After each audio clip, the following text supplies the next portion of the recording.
Then let's begin. I have been arrested for winning a quiz show. They came for me late last night, broke open my door, handcuffed me, and marched me off. There'll be those who say I brought this upon myself by dabbling in that quiz show. They'll wag their finger at me and remind me of what the elders say about never crossing the line that separates the rich from the poor. After all, what business did a penniless waiter have participating in a brain quiz? The brain is not an organ we're authorized to use.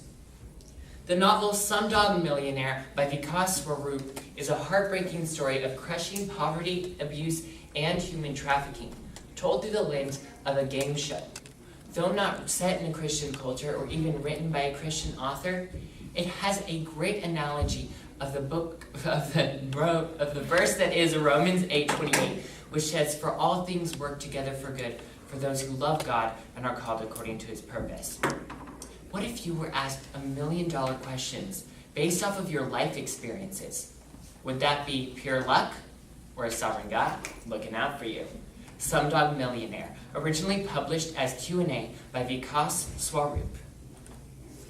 Mr. Commissioner, I represent New Age Telemedia, the company that licenses Who Wants to Be a Billionaire.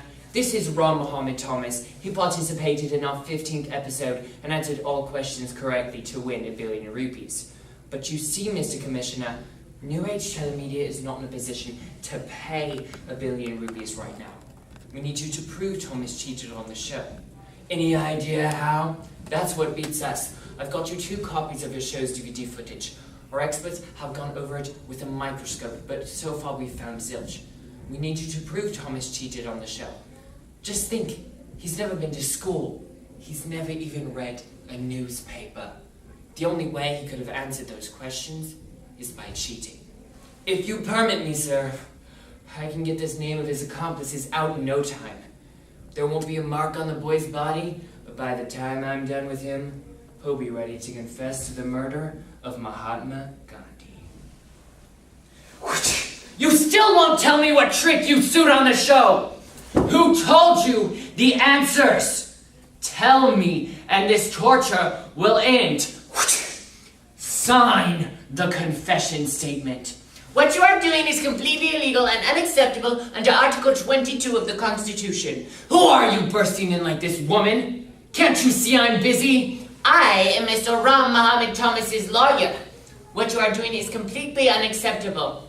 I want an immediate end of this treatment unless you can produce his arrest warrant and removing my client from police custody to consult with him in private. I've got 2 copies of your show's DVD footage, Thomas. Now we can go over it with a fine-tooth comb. I need you to tell me exactly how you came to answer all of those questions. And if you did cheat, you need to tell me. I'm here to protect you. I got lucky on the show. You mean you just guessed and out of pure luck to have got 12 out of 12 correct? No, I didn't guess. I knew those answers. I know what you are thinking. I did not go to school. I did not read books. But I tell you, I knew those answers. The rich think that the poor are good for nothing but serving chicken fry in a restaurant. But I tell you, the poor can also ask questions and demand answers. And if the poor were to conduct a quiz, the rich wouldn't be able to answer a single question. If I need to know about your entire life in order to understand your answers, I think that is key. After all, a quiz isn't so much a test of knowledge as it is a test of memory. Begin at the beginning. Chawls are one-roomed tenements and are the armpit of Mumbai.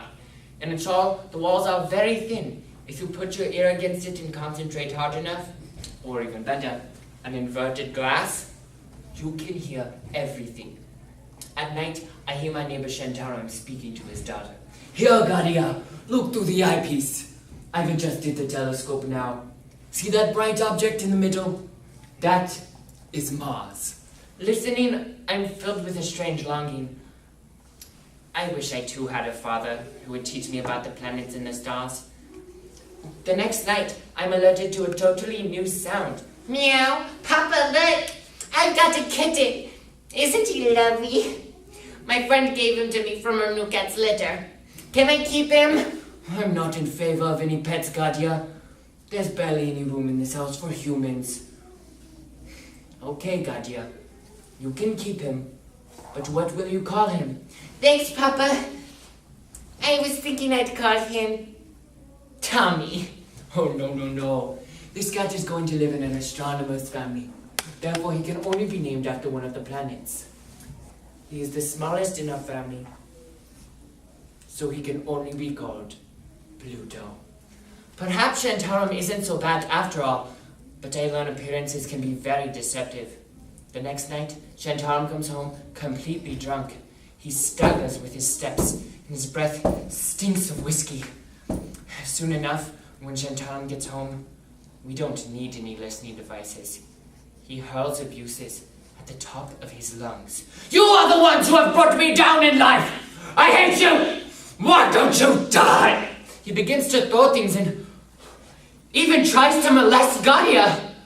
The next night, he throws a piping hot cup of tea at his wife. Gadia tries to shield her mother, and the burning liquid falls on her instead.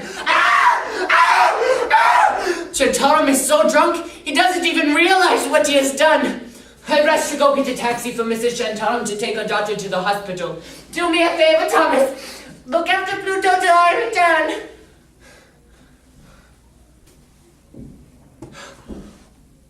I discover Pluto's limp and mangled body the next morning, lying in the dust pit. The cat's neck has been broken. I can smell whiskey on his furry body.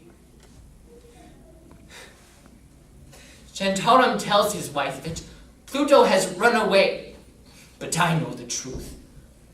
The next night when Shantaram comes home and climbs the rickety stairs to the second floor, I charge at him from behind. But he loses his balance, trips over the rail, and falls to the ground below. I don't wait another second. I run down the stairs to the nearest train station, hop aboard the train, and I leave Mumbai, I leave Gadia, and I run away. Now let us see our final question from the world of astronomy. Tell me, Mr. Thomas, do you know how many planets there are in our solar system? Please tell me you know the name of the planet we're on. Earth? Okay, so he knows the name of a planet.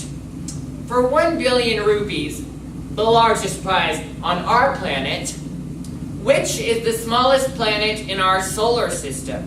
Is it A, Pluto, B, Mars, C, Neptune, or D, Mercury?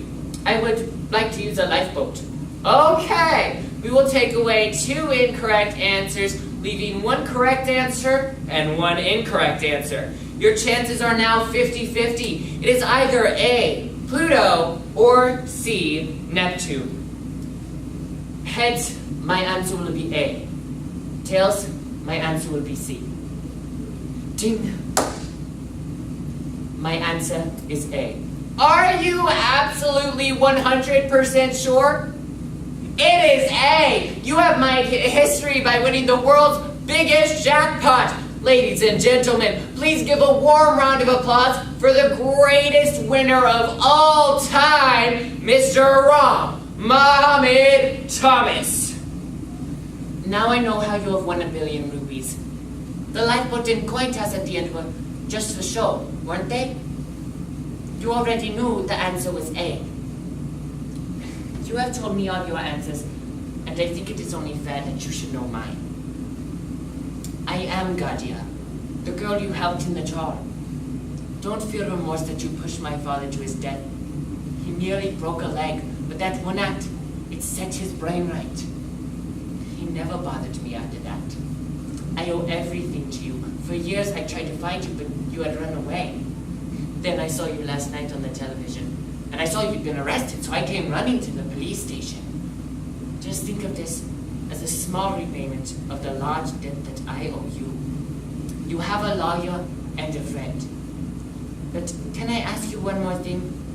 Before you told me your answers, you flipped a coin. Why? I wasn't sure whether or not I could trust you. Heads, I would have told you everything. Tails, it would have been goodbye. You believe in luck so much? What's luck got to do with it? Here, take a look at the coin. It's heads on both sides. Exactly. Like I said, it's my lucky coin. But luck's got nothing to do with it.